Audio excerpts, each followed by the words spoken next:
사람이 마땅히 우리를 그리스도의 일꾼이요 하나님의 비밀을 맡은 자로 여길지어다. 그리고 맡은 자들에게 구할 것은 충성이니라. 아멘. 네. 이 말씀에 의지해서 우리가 성령의 열매, 충성에 대해서 함께 나누기 원합니다. 우리 말씀 듣기 전에 옆에 계신 분들과 이렇게 인사하겠습니다. 한 방향으로 꾸준히 나아갑시다. 함께 인사하겠습니다. 한 방향으로 꾸준히 나아갑시다. 네, 이것을 바울은 이렇게 표현했습니다. 표대를 향해 꾸준히 달려갑시다. 함께 인사하겠습니다. 표대를 향해 꾸준히 달려갑시다. 아멘. 네. 우리가 오늘 나누기 원하는 것은 성령의 열매, 6번째 열매인 충성입니다. 사실 이 충성이라는 단어는 여러분들한테 굉장히 익숙합니다. 왜냐하면 남녀노소 누구나 한 번은 흉내냈을 법한, 남자들은 군대 가서, 여자들도 많이 봤을 것이고, 아이들은 격려하면서 뭐라고 외친다고요? 충성이라고 외칩니다. 네. 너무나도 가까운 그런 단어인지 모르겠습니다. 그런데 오늘은 우리가 일상생활에서 쓰는 이 충성의 의미가 아니라 성경적인 의미를 우리가 함께 나누길 원합니다. 그래서 주님이 우리에게 이 성령의 열매, 우리가 맺을 수 없는 것이기 때문에 성령의 열매를 주신 것 아니겠습니까?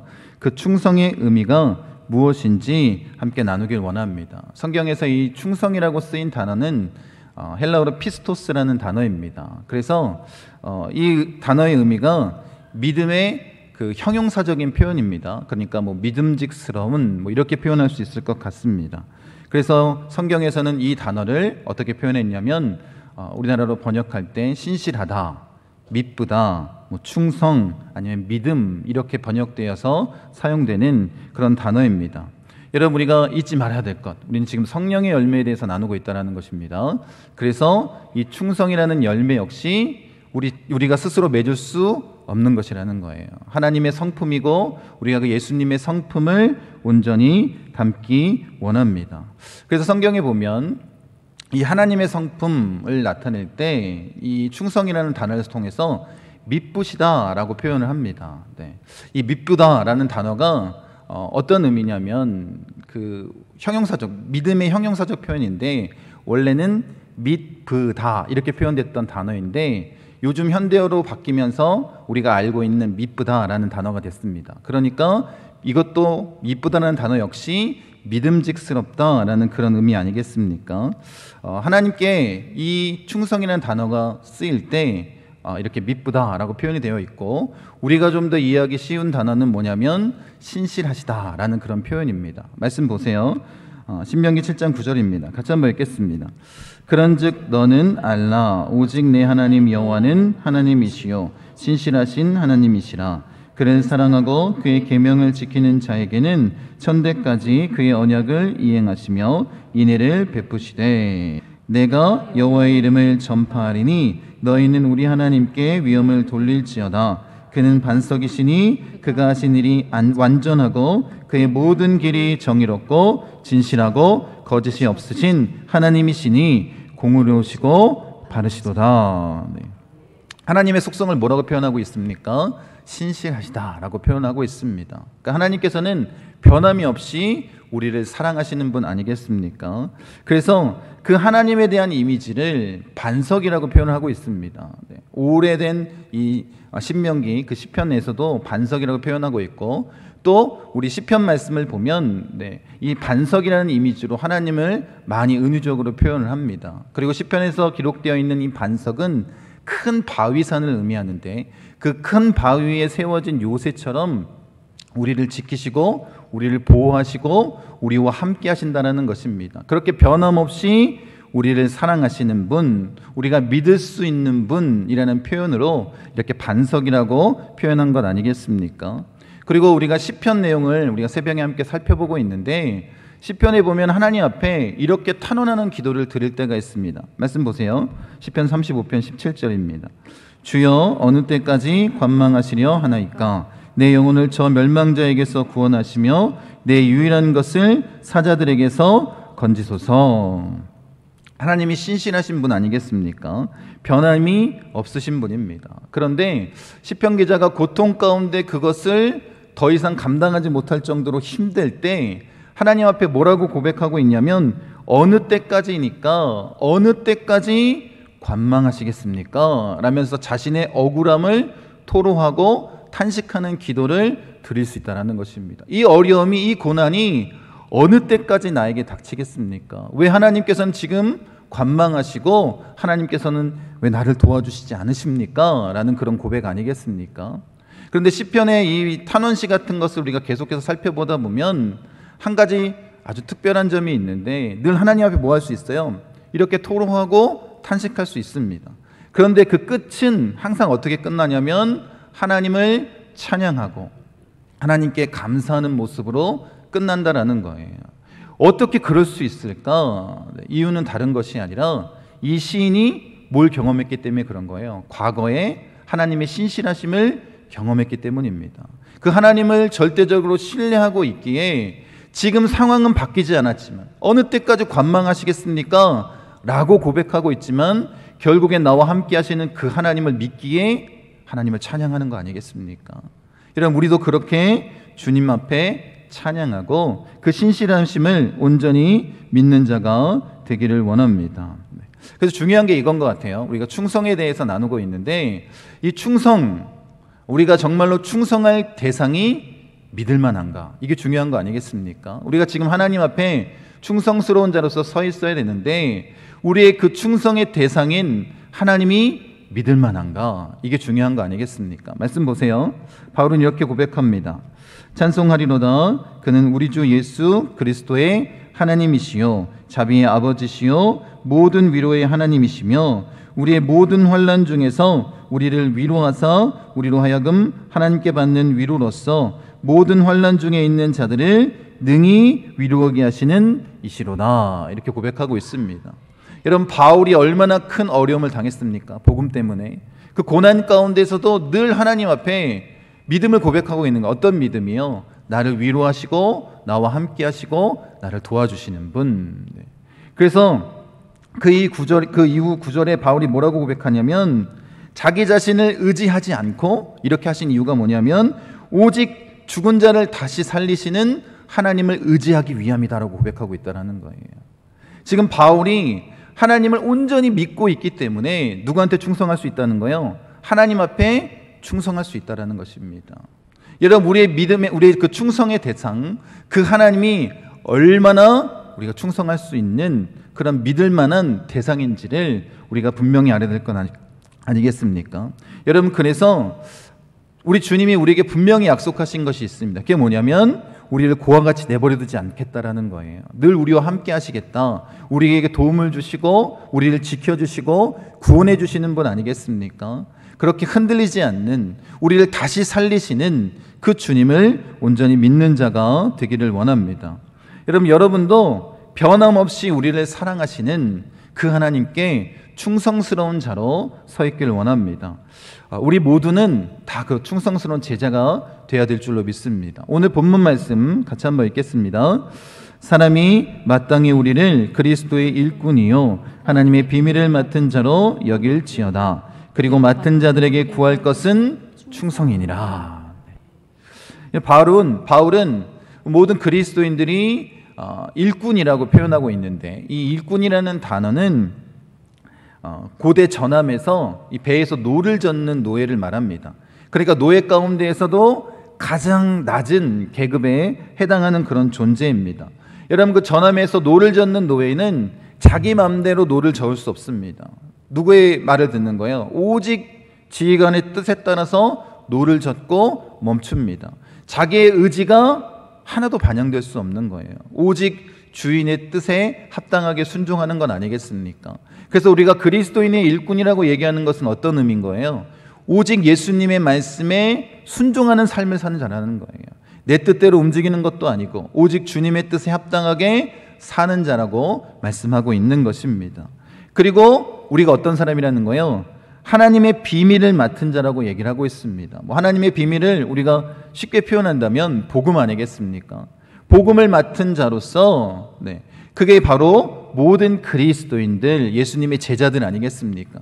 그 제자들에게 구할 것이 뭐라는 거예요? 충성이라고 말하고 있습니다. 그러니까 모든 믿는 자들이 나타내야 될 예수님의 성품이 뭐라는 거예요? 충성입니다.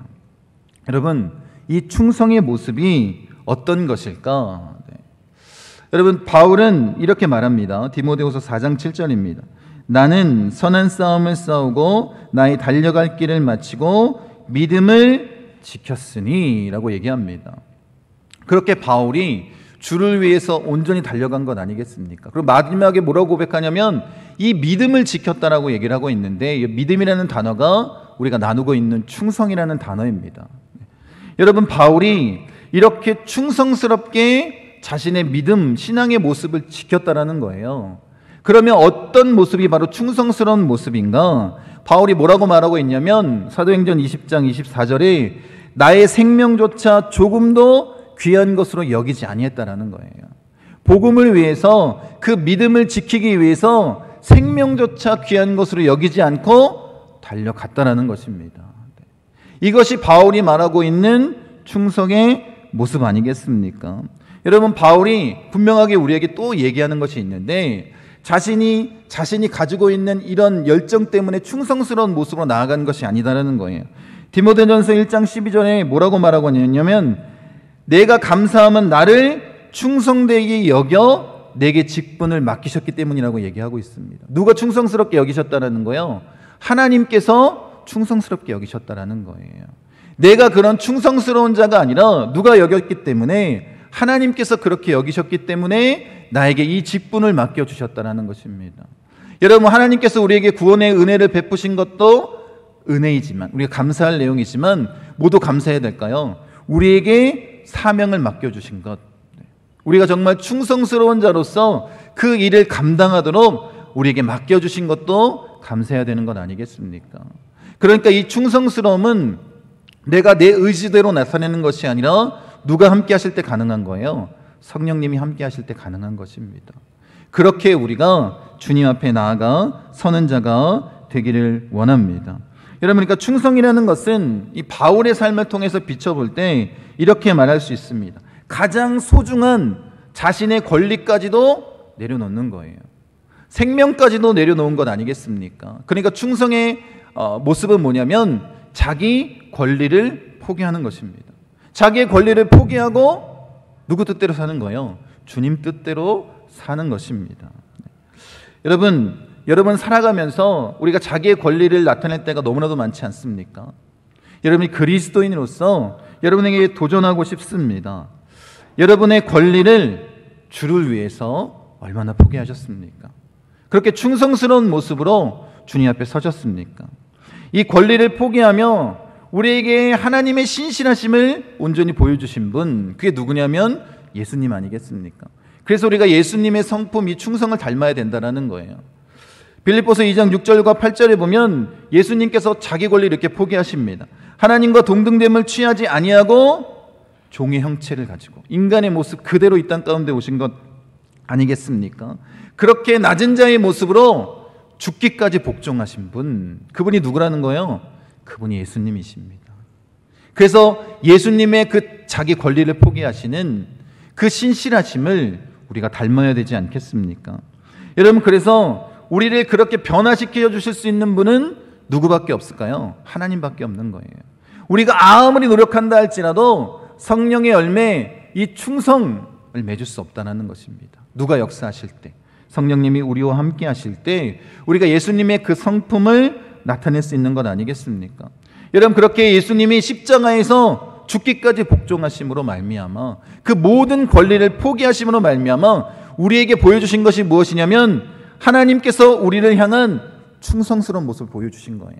그 신실하심을 나타내 주셨다는 것입니다. 그래서 어떻게 하신다는 거예요? 죽은 자도 다시 살리시는 건 아니겠습니까? 그런 하나님을 우리가 온전히 신뢰하며 믿음으로 나아가는 자가 되기를 원합니다. 여러분, 우리가 서두에서 잠깐 언급했지만 우리가 충성할 수 있는 그 대상 앞에 충성하는 자가 되어야 되지 않겠습니까? 하나님께서 어떻게 하셨다는 거예요? 그 충성스러운 모습을 우리에게 분명하게 보여주셨기 때문에 우리가 하나님을 신뢰하고 믿고 의지하며 나아갈 수 있는 것입니다. 그래서 바울은 로마서 3장에 사람들이 하나님을 믿지 않는다 할지라도 하나님께서 믿으시기 때문에 그 의가 사라지지 않는다라고 말씀하고 있습니다. 그리고 디모데후서에서는 우리에게 분명히 이렇게 말합니다. 같이 한번 읽겠습니다.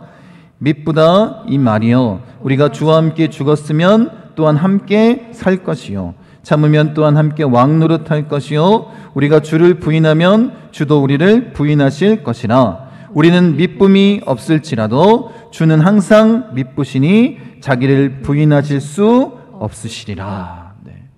여러분, 우리를 믿는 것 아니지 않겠습니까? 우리의 충성이 아니라 하나님의 그 신실하심을 온전히 믿고 의지하며 나아가는 것 아닙니까? 그럼 어떤 은혜가 있다는 거예요? 주와 함께 죽으면 어떻게 하신다는 거예요? 주와 함께 살리신다는 것입니다.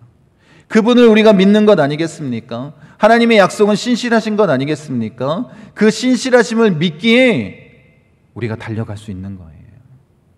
주님을 위해 충성할 수 있는 것 아니겠습니까? 여러분, 하나님께서 우리를 그렇게 변화시키시고 살리신다는 의미 아니겠습니까? 그 주님을 온전히 믿기를 원합니다. 서머나 감독이었던 폴리갑이라는 분이 계십니다. 그가 86세 고령에 하나님을 믿는다는 이유로 이제 순교할 수밖에 없는 상황이 되었습니다. 당시의 순교는 산채로 화형을 진행하는 것입니다. 그런데 이 폴리갑 이분이 굉장히 덕망이 높았기 때문에 로마의 군인들이 이렇게 회의를 합니다. 아니, 한 번만 거짓말로 이제 예수는 난 믿지 않겠다라고 말하십시오. 아마 로마 군인들도 굉장히 부담스러웠을 것입니다. 모든 사람들에게 덕망 있는 사람을 화형시킨다는 것 자체가, 또 그 폴리갑을 향한 자신의 마음이 어땠는지 이렇게 아마 얘기를 했던 것 같아요. 한 번만 거짓말 하십시오. 그때 폴리갑이 이렇게 얘기합니다. 예수님께서는 86년 동안 나에게 한 번도 거짓말 하신 적이 없습니다. 예수님은 한 번도 나를 배신한 적이 없는데 내가 어찌 구차한 삶을 살겠다고 거짓을 말하겠소. 이제 나를 죽이시오. 이렇게 얘기했다고 합니다. 그리고 결국 화형당해서 순교하는. 여러분, 이 폴리갑 정말로 하나님 앞에 충성스러운 모습으로 나아갈 수 있었던 이유가 무엇이겠습니까? 분명히 얘기하잖아요. 86년 동안 한 번도 거짓말을 말하지 않았다고. 예수 그리스도가 신실하신 분이시기 때문에 자기도 뭐 할 수 있다라는 거예요? 끝까지 충성할 수 있었다라는 것입니다. 요한계시록에 보면 서머나 교회를 향해서 죽도록 충성하라고 말씀하시지 않습니까? 여러분, 아마 죽음도 두려워하지 말고 그렇게 주의 말씀에 순종하라고 그렇게 우리에게 전해주시는 말씀입니다. 주와 함께 죽으면 어떻게 한다는 거예요? 주와 함께 사는 것 아니겠습니까? 그러니까 어떻게 해요? 죽음도 두려워하지 말라라는 거예요. 그래서 요한계시록 21장에 보면 천국에 들어갈 수 없는 이유에 대해서 뭐라고 얘기하냐면 두려워하기 때문에 라고 말하고 있습니다. 두려워하지 말아라 라고 말씀하고 있습니다. 뭘 두려워하지 말라라는 거예요? 죽음조차 두려워하지 말라라는 거예요. 우리와 함께 예수 그리스도와 함께 다시 살리실 그 예수 그리스도, 그 주님을 바라보라는 것 아니겠습니까? 그러니까 지금 성경에서 말하고 있는 충성의 의미를 이렇게 표현할 수 있습니다. 같이 한번 읽겠습니다. 충성은 목숨의 위험 가운데서도 끝까지 변하지 않고 믿음을 지키는 것입니다. 복음을 살아내는 것입니다. 이것이 성경에서 말하고 있는 충성의 의미라는 거예요. 목숨의 위협 가운데도 뭐 하겠다라는 거예요? 끝까지 주님의 말씀을 지키는 거예요. 복음을 살아내는 것. 이것이 성령의 열매 충성입니다. 그러니까 우리 안에서 이것을 발견할 수 있다고요? 없다고요? 없다라는 거예요. 성령의 충만함으로 예수님의 성품을 담기 위해 몸부림칠 때 우리가 맺을 수 있는 열매입니다. 여러분, 그렇다면 충성스러운 사람의 반대말, 이게 뭐냐면 우리가 참 듣기 싫은 말인데 어떤 의미겠습니까? 배신자 아니겠습니까? 가정에서, 교회에서, 직장에서 이런 배신자로 낙인 찍힌다는 것이 얼마나 어렵고 힘든 일이겠습니까? 여러분, 일제시대 우리 독립투사 가운데도 변절해서 일본으로 돌아서서 이중 스파이 노릇한 사람들이 있습니다. 우리 교단은 그렇게 역사가 길지 않지만 타교단 가운데에서는 이 일제 강점기 때 심한 고문을 받고 돌이킨 사람이 있습니다. 그래서 신사참배도 하고 일제편에 서서 그렇게 살았던 분들이 계십니다. 얼마나 안타까운 일입니까? 여러분, 어떻게 그럴 수가 있지? 라고 말하는 것이 아니라 우리 역시 그럴 수 있는 건 아니겠습니까? 여러분, 가룟 유다가 예수님과 가까이 있었던 제자 중에 하나 아니겠습니까? 근데 그도 어떻게 했어요?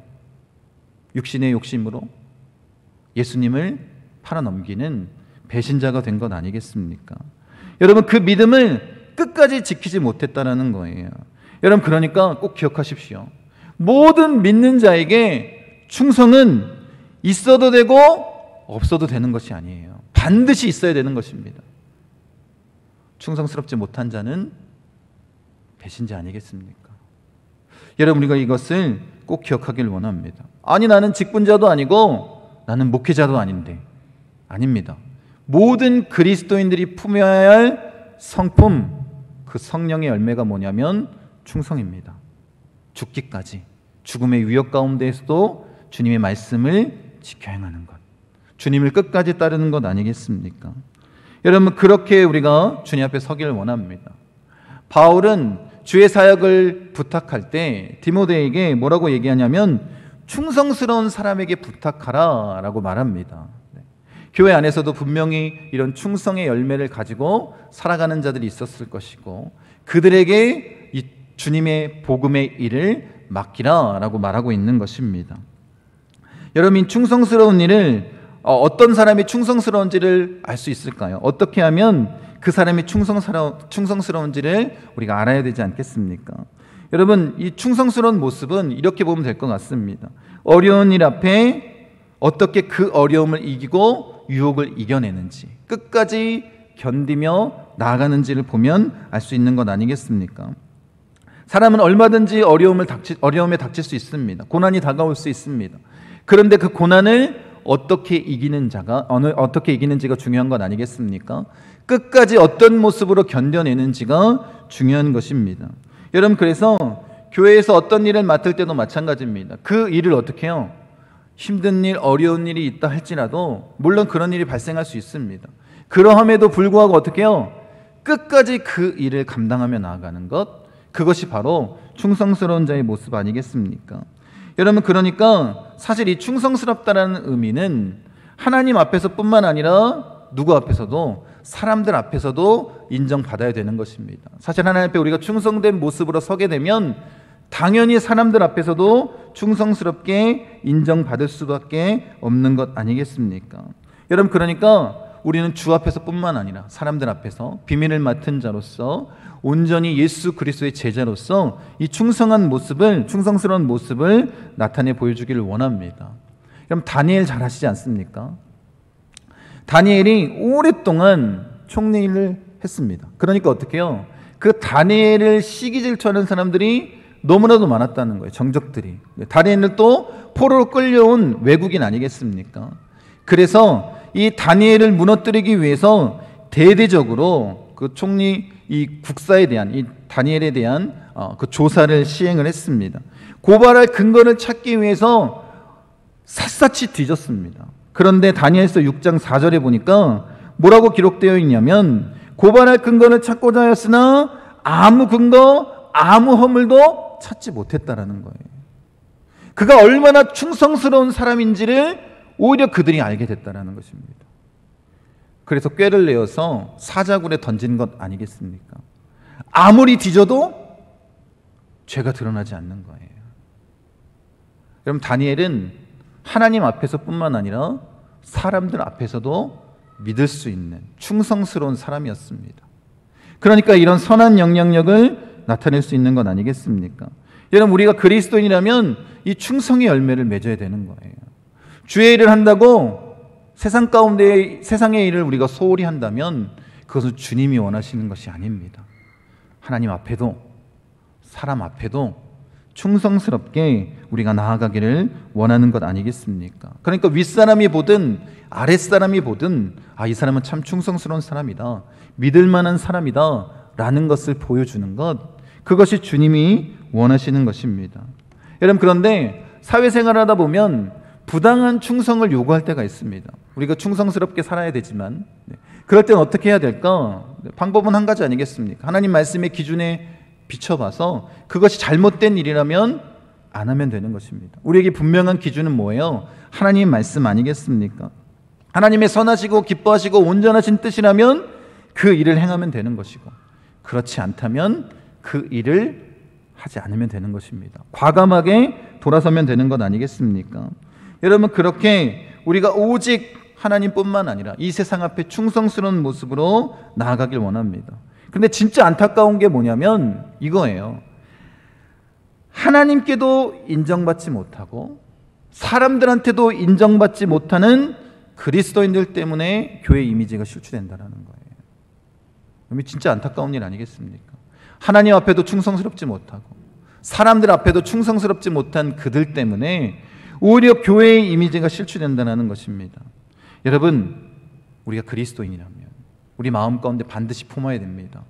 충성스러운 삶으로 하나님 앞에 또 사람 앞에 온전히 충성되게 서 있는 자가 되기를 원합니다. 여러분, 그래서 우리가 성령님께 구해야 되는 것 아니겠습니까? 제가 이런 간증을 들었는데, 한 은행의 고위 공직자라고 합니다. 그런데 이 은행장이 이런 일이 자주 있었던 것 같아요.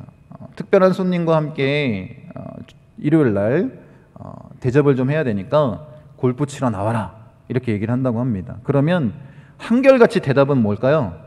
저는 주일날은 교회에서 예배를 드리니까 나가지 않겠습니다. 항상 그런 얘기를 한다는 거예요.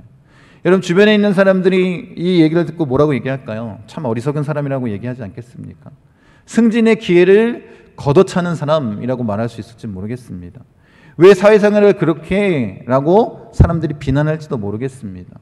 그런데 하나님께서 어떻게 역사하셨냐면, 이제 곧 있으면 은행장이 되신다고 하는데 가장 중요하고 어려운 일, 그 일은 누구한테 맡길까요? 골프를 치러 나온 부하 직원이 아니라 바로 이분한테 맡겼다는 거예요. 왜? 믿을 수 있는 사람이기 때문에.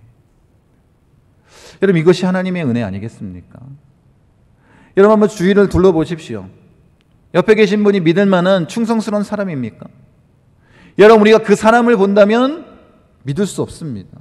그런데 우리가 믿을 수 있는 이유는 단 한 가지입니다. 왜 믿을 수 있습니까? 그 안에 신실하신 예수 그리스도가 계시기 때문이에요. 그 예수님을 바라보기 때문에 우리가 믿을 수 있는 것 아니겠습니까? 여러분, 그렇게 충성스럽게 살아가면 하나님께서 우리에게 복을 주십니다. 여러분, 다윗이 뭐 하는 사람이었어요? 목자였습니다. 양을 치는 자였습니다. 그런데 다윗이 골리앗과 싸우기 전에 하는 이야기를 들으면 아주 놀랍습니다. 보통 양을 치는 목자들은 맹수가 다가오면 어떻게 될까요? 다 도망갑니다. 자기 목숨이 더 귀하니까. 다윗은 어떻게 했다고 얘기하냐면 끝까지 쫓아가서 사자의 턱을 잡고 쳐서 양을 꺼내왔다는 거예요. 그럼 다윗이 어떻게 살았다는 거예요? 자기의 일, 이 목자의 일을 감당하기 위해서 그 양을 물고 간 맹수를 끝까지 쫓아가서 싸워서 그 입에서 건져냈다는 거예요. 그러니까 어떻게 살았다는 거예요? 목숨을 걸고 양을 쳤다는 거예요. 그렇게 충성스러운 모습을 행하니까 하나님 뭐라고 말씀하세요? 다윗에게 하나님의 마음에 합한 자라고 하고 그에게 하나님의 어린 양들을 맡기는 왕으로 세워주시는 거 아닙니까? 이것이 충성스러운 자의 축복인 거예요. 여러분, 우리의 삶에서 이런 축복을 누릴 뿐만 아니라 여러분 한번 생각해 보십시오. 우리가 목숨을 걸고 사는데 이 세상 가운데에서 실패할 일이 뭐가 있겠습니까? 하나님의 충성스럽고 그렇게 충성스러운 모습으로 나아간다면 하나님 반드시 축복해 주시는 것 아니겠습니까? 그리고 죽도록 충성하라. 그럼 뭘 주신대요? 생명의 면류관을 우리에게 주신다고 말씀하시지 않습니까? 육적인 축복뿐만 아니라 영적인 축복도 우리에게 주신다는 거예요. 말씀 보세요. 마태복음 25장입니다. 그 주인이 이르되 잘하였도다 착하고 충성된 종아, 내가 적은 일에 충성하였음에 내가 많은 것을 내게 맡기리니 내 주인의 즐거움에 참여할지어다. 여러분, 2달란트나 5달란트를 받은 종에게 하나님 축복하시는 건데 2달란트 받은 종이나 5달란트 받은 종이나 토시 하나 틀리지 않고 하나님 축복하십니다. 여러분, 그러니까 소유의 문제가 아니라는 거예요. 우리 입장에서는 어떻게 해요?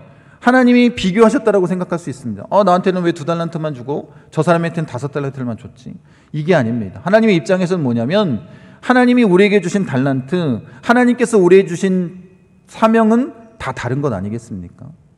그러면 중요한 게 뭐냐면 그 사명, 하나님께서 우리에게 기대했던 그 일들을 우리가 어떻게 감당하며 나아가느냐 아니겠습니까? 여러분, 각자에게 주어진 사명과 직분이 다 다를 것입니다. 근데 중요한 건 뭐냐면 그 일을 내가 어떻게 하나님의 기대에 맞게 행하며 나아가느냐, 이게 중요한 거 아니겠습니까? 주님이 그런 우리를 바라보는 것입니다. 그리고 이 달란트 비유는 이 천국 비유를 통해서 주님 말씀하시는 것 아니겠습니까? 그러니까 어떻게 해요? 우리가 충성스럽게 주님 앞에 나아가면 우리에게 참 생명을 허락하실 뿐만 아니라 생명의 면류관을 우리에게 허락하시는 것 아니겠습니까? 그런 축복이 우리에게 임하는 것입니다. 여러분, 그래서 그리스도인들에게 충성은 뭐냐면 축복의 통로가 되는 거예요. 여러분, 이 축복을 누리길 원합니다. 여러분, 그래서 우리 초대교인들은 항상 이 사람들을 만날 때 마라나타라고 인사했습니다. 주 예수여 어서 오시옵소서.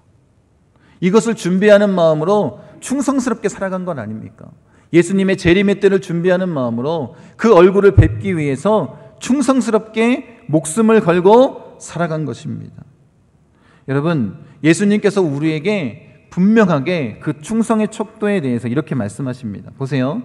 이에 예수께서 제자들에게 이르시되 누구든지 나를 따라오려거든 자기를 부인하고 자기 십자가를 지고 나를 따를 것이니라. 이게 충성의 척도 아니겠습니까? 자기를 부인하고 자기 십자가를 지고 예수님을 따라가는 거예요.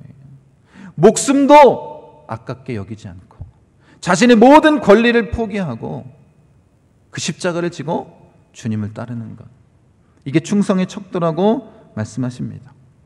여러분, 이게 쉬운 일입니까? 너무나도 어려운 일입니다. 근데 여러분, 기억하십시오. 누가 도와주신다고요? 성령님이 도와주시지 않습니까? 성령님이 함께 하시면 가능한 것.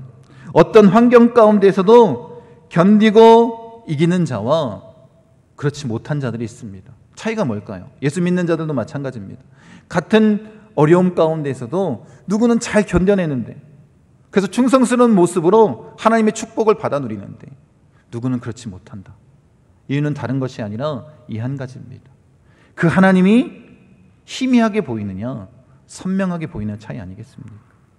어떤 고난과 환경 가운데도 우리가 눈을 들어 주님을 분명하게 바라볼 수 있다면 충성스럽게 그 일을 감당할 수 있습니다.